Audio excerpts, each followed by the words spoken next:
너희는 마음에 근심하지 말라. 하나님을 믿으니 또 나를 믿으라. 내 아버지 집에 거할 곳이 많도다. 그렇지 않으면 너희에게 일렀느니라. 내가 너희를 위하여 거처를 예비하러 가노니 가서 너희를 위하여 거처를 예비하면 내가 다시 와서 너희를 내게로 영접하여 나 있는 곳에 너희도 있게 하리라.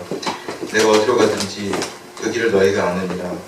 도마가 이르러 주여 주께서 어디로 가시는지 우리가 알지 못하거늘 그 길을 어찌 알겠사옵나이까. 예수께서 이르시되 내가 곧 길이요 진리요 생명이니 나로 말미암지 않고는 아버지께로 올 자가 없느니라. 아멘. 오늘 우리에게 주신 하나님의 말씀입니다. 오늘 말씀을 가지고 함께 설교하도록 하겠습니다. 말씀의 은혜 나누도록 하겠습니다. 독일 분들 für Deutsch, also deutsche Gemeinde haben wir einen Predigtext vorbereitet. keine, dann 나눠주시면 조금이라도 도움이 될 것이라 생각이 듭니다.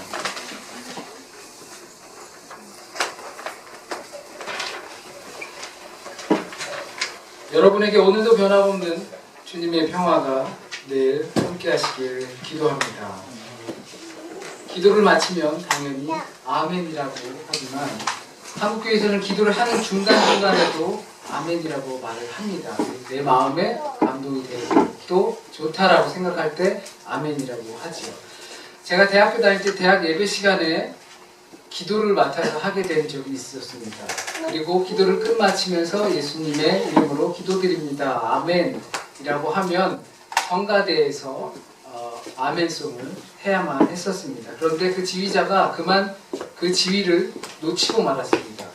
예배가 끝나고 나서 지휘자가 저에게 하는 말이 그 기도의 내용에 깊이 빠져서 아멘이라고 들렸음에도 불구하고 지휘하는 걸 잊고 자리에서 계속 앉아 있었다는 것입니다. 혹시 우리는 아멘이라고 말할 때를 찾고 있는 것은 아닐까요? 내가 생각하는 아멘의 시기, 그 때를 찾고 기다리고 있어서 주님께서 우리에게 아멘하라고 해야 할 때 아멘하지 못하고 있는 것은 아닐까요?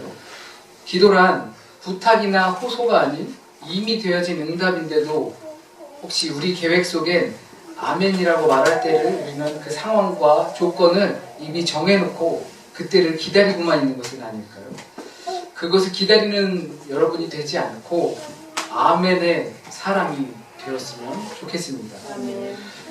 본론으로 들어가기 전에 생각할 것이 하나 있습니다. 그것은 평화롭다라는 것입니다. 평화롭다는 것은 무슨 뜻일까요? 만일 평화롭다라는 말이 어렵다면 그 반대로 평화롭지 못한 때를 생각해 보면 될 것 같습니다. 평화롭지 못한 것은 전쟁과 다툼이 있는 것입니다. 그렇다면 전쟁과 다툼은 왜 발생할까요? 서로 다른 길, 서로 다른 해결책, 서로 다른 생각, 다른 방법들을 가지고 있기 때문입니다. 그런데 이것에 하나의 목적만 있습니다. 하나의 길만 있는데 서로 다른 생각, 그 길로 가려면 나는 이리로 가야 돼. 나는 이리로 가야 돼. 나는 다른 방법을 써야 돼. 누구는 벤치를 써야 하고 누구는 스패너를 써야 되고 방법이 다르다고 생각하기 때문입니다. 함께 이루고자 하는 그 하나의 목적이 있음에도 다른 방법은 분명히 있습니다. 그런데 서로 다른 방법들이 옳거나 유익하다고 생각하기 때문입니다. 마치 정치인들의 불필요한 논쟁과도 비슷합니다. 그들의 목적은 하나같이 민생을 위한 것입니다. 국가의 안전을 위해서라고 말합니다. 그러면서 자신의 방법을 써야 한다고 고집 부리고 또 논쟁을 부리고 투쟁까지 하면서 다투기도 합니다.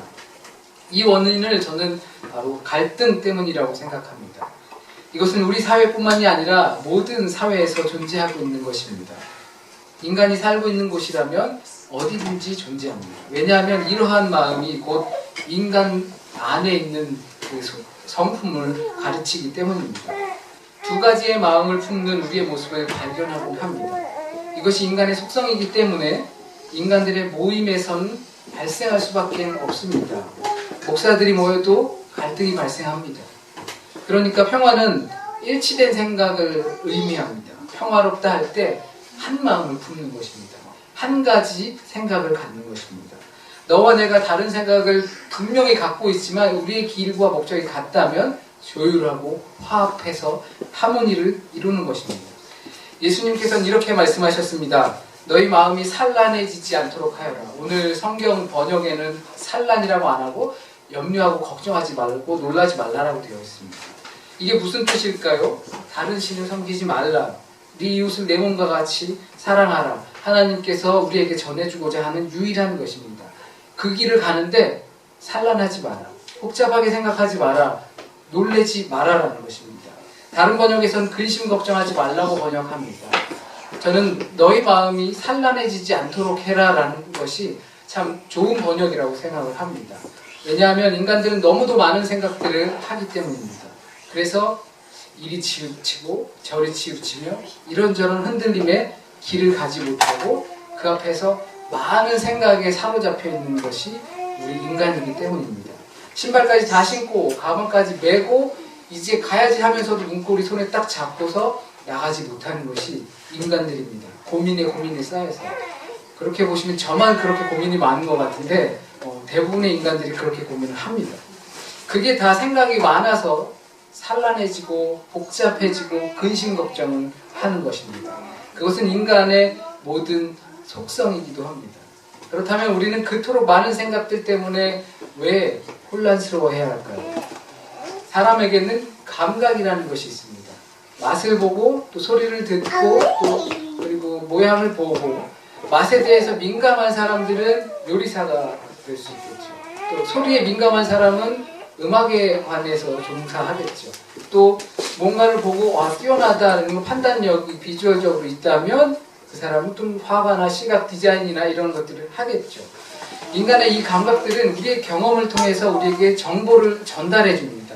좋다든지 또는 나쁘다든지 아니면 맛있다든지 기타 등등 이 정보를 갖고 인간은 판단을 내립니다. 그때 먹었는데 맛있었다. 그 경험을 가지고 정보를 전달해 주면 그것을 가지고 다음에도 봤을 때 저거 맛있다 하고 판단을 내리게 됩니다. 우리가 생각하는 객관적인 판단이라는 것 그리고 이성적인 판단이라는 것도 역시 이러한 감각을 통해서 판단할 수밖에 없습니다. 그래서 주님은 너희들은 그렇게 쉽게 흔들리니까 내가 간 길, 그 길을 가면 그 길을 나를 잘 따라서 오면 돼 라고 말씀하십니다. 너희는 인간의 속성을 가지고 있어서 이 생각 저 생각 복잡하고 여러 가지 정보들 때문에 오락가락 하니까 내가 미리 갔잖아? 그 길을 따라오면 돼 라고 하시는 겁니다. 그리고 또 예수님께서 그렇게 말씀하신 것처럼 잠언 10장 9절에는 이렇게 말씀하십니다. 의로운 길에 생명이 있나니 그 길에는 사망이 없느니라 라고 말합니다. 예수님은 그리스도라는 그 길 위에 서 계셨고 그 길을 가셨습니다.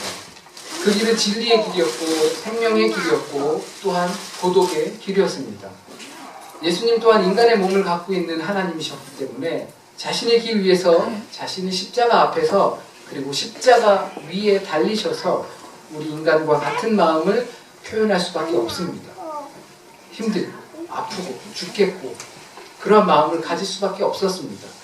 그렇다면서 어떻게 예수님은 내 길을 따라와 라고 할 수 있었을까요? 이 말은 어떻게 예수님께서는 그 인간과 같이 복잡한 심정을 갖고 혼란스러운 심정을 갖고 살아가는데 어떻게 단순하게 생각할 수 있었을까요? 어떻게 두 마음을 한 마음으로 만들 수 있었을까요? 그것은 바로 아버지의 뜻이었습니다. 위에서 말씀드린 대로라면 우리를 혼란에 빠지게 만든 감각을 제거해야 듣고 보고 맛보고 느낄 수 있는 것을 제거하면 우리는 단순하게 될 수 있습니다. 그런데 그럴 수 없다는 것이죠. 인간이기 때문에 그것이 대전제입니다. 그러나 예수님도 십자가 앞에서 인간적으로 힘들어서 하셨던 것들을 보면 알 수 있듯이 우리는 그것을 제거할 수 없으니까 제어할 수 있어야 합니다. 주님께서는 어떻게 제어하셨냐? 인간은 그 감각을 소유하고 있고 그 삶에는 유혹이 존재하기 때문에 우리는 끊임없이 갈등할 수밖에 없습니다. 예수님은 나의 원함이 아닌 아버지의 뜻대로 하옵소서라고 기도하면서 그것을 제어하셨습니다. 그렇게 예수님은 흔들리기 쉬운 인간의 감각을 영적인 감각으로 제어를 하셨습니다. 그래서 주님은 그 길을 가실 수 있었던 것입니다. 그렇다면 어떻게 아버지의 뜻을 우리는 알 수 있을까요? 어떻게 개인적인 욕심을 제어하며 하나님의 뜻대로 살아갈 수 있을까요? 마치 도마와 같은 모습이 우리에게 있습니다. 의심도 많고 주님이 어디로 가는지 알지도 못합니다. 그러나 우리가 예수님과 같은 방식으로 예수님을 따라가면, 예수님께서 만들어 놓으신 길을 따라간다면 우린 진리의, 생명의, 의로운 길을 가게 됩니다. 아버지께로 갈 수 있을 때 그것이 구체적으로 무엇인지 우린 이 시간에 다 말할 수 없습니다. 아버지께로 가는 것, 그것이 무엇인지 우리는 다 말할 수 없습니다. 왜냐하면 그 모든 것이 신앙생활 안에 있기 때문입니다. 그러나 조금 다행스러운 것은 예수님께서 이미 그 길을 가셨다는 것입니다. 그러니까 우리가 개척해서 주님의 길은 새로운 것이 무언가가 있을 거야, 개척해서 갈 필요가 없다라는 것입니다. 주님께서 이미 가셨기 때문에 그 길을 우린 복습만 하면 되는 겁니다. 예수님이 안내해주는 그 길을 따라서 가기만 하면 되는 겁니다. 아무리 오랜 기간 교회를 다녔다 하더라도 예수 그리스도가 아닌 이미 가시고 예수 그리스도께서 이미 가신 그 길을 또한 우리를 안내해 주시는 그 길을 가지 않는다면 우리는 그리스도인이라고 말하기 좀 어려울 것입니다. 우리의 감각을 제어하는 아버지의 뜻을 따라 발을 내디십시오. 몰라도 좋습니다. 어떻게 가는 건지 몰라도 좋습니다. 그러나 우리에게 보여주신 그 길을 그냥 갈 때 먼저 발을 내디십시오. 그 앞에서 생각이 많아가지고 이렇게 하면 진짜 길이 맞을까? 저렇게 하면 진짜 길이 맞을까? 고민하다가 문 밖을 나가지 못합니다.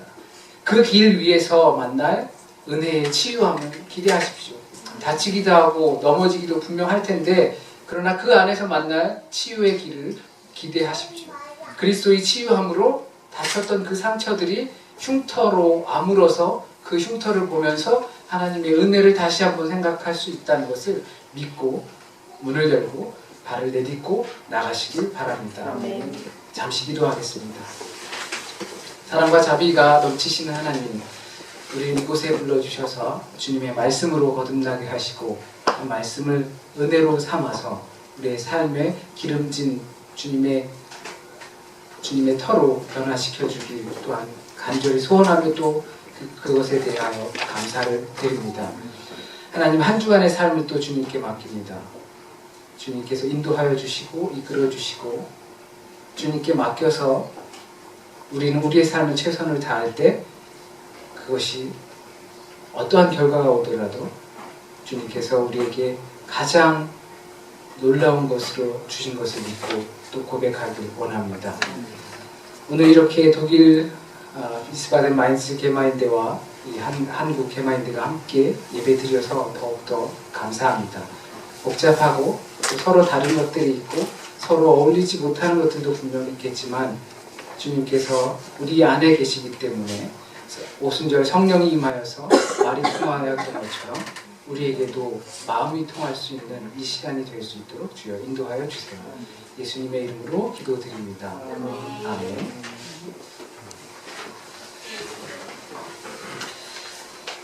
잠시 교회 소식을 전하도록 하겠습니다.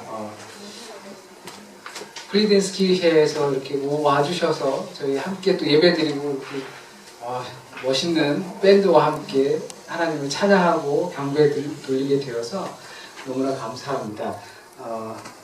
제가 독일말을 잘 못해서 독일말을 소개하는 것보다 그냥 한국말로 소개를 하는 게 좋을 것 같습니다. 우리 더이체 게마인드에서 오신 분들을 위해서 잠시 박수로 이렇게 환영하고 또 감사하다는 말을 표현할 수 있었으면 좋겠습니다. Wir danken für euer Besuchen und auch für Band und Preise, Lobpreise und also allgemein. Wir danken für euch. 감사합니다. 교회 소식은 주보 뒷면을 확인해 주시고요. 또 독일 개마인대와 함께 있기 때문에 많은 부분 설명해 드리지 못하는 것 양해해 주시고요. 2주 성경 psalm 읽는 거, 시편 읽는 거 계속됩니다. 매일 하루 한 편 읽으시고 그 시편을 통해서 우리에게 주는 하나님의 은혜를 다시금 또 매일매일 체험하고 그것을 통해서 내 노래 내 기도가 되길 기도하시면 감사하겠습니다.